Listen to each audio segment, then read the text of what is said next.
An inflammatory response begins when a pathogen stimulates an increase in blood flow to the infected area. Blood vessels in that area expand, and white blood cells leak from the vessels to invade the infected tissue. These white blood cells, called phagocytes, engulf and destroy bacteria. The area often becomes red, swollen, and painful during an inflammatory response.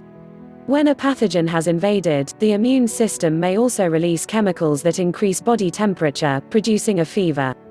Increased body temperature may slow or stop pathogens from growing and helps speed up the immune response. When pathogens are able to bypass innate immune defenses, the adaptive immune system is activated.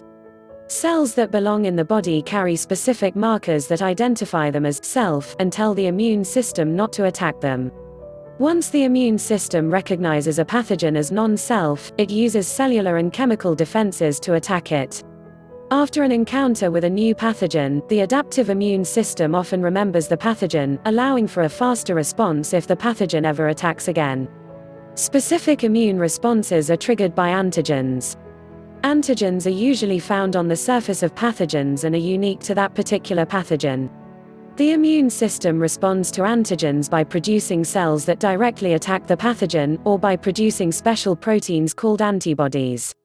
Antibodies attach to an antigen and attract cells that will engulf and destroy the pathogen. The main cells of the immune system are lymphocytes known as B cells and T cells. B cells are produced and mature in bone marrow.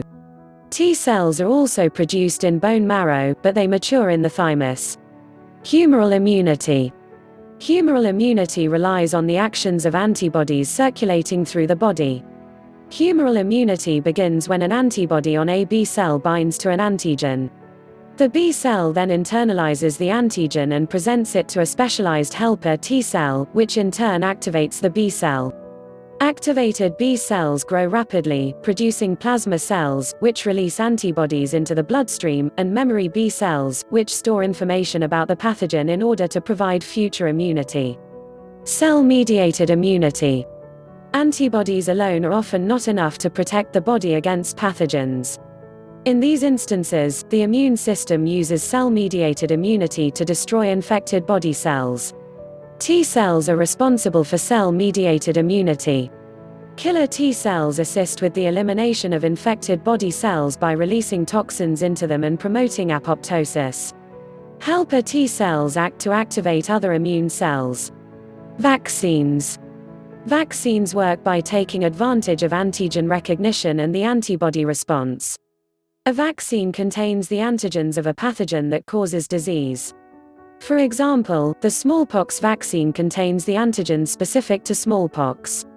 When a person is vaccinated against smallpox, the immune system responds by stimulating antibody-producing cells that are capable of making smallpox antibodies. As a result, if the body comes into contact with smallpox in the future, the body is prepared to fight it. Viral structure. Viruses are infectious particles that reproduce by hijacking a host cell and using its machinery to make more viruses. There are many kinds of viruses, differing in structure, genome, and host specificity. However, viruses tend to have several features in common. All viruses contain a protective protein shell, or capsid, that houses their nucleic acid genome. Some viruses also have a membrane layer called an envelope that surrounds the capsid. All living things are subject to attack from disease-causing agents. Even bacteria, so small that more than 1 million could fit on the head of a pin, have systems to defend against infection by viruses. This kind of protection gets more sophisticated as organisms become more complex. Multicellular animals have dedicated cells or tissues to deal with the threat of infection. Some of these responses happen immediately so that an infecting agent can be quickly contained. Other responses are slower but are more tailored to the infecting agent.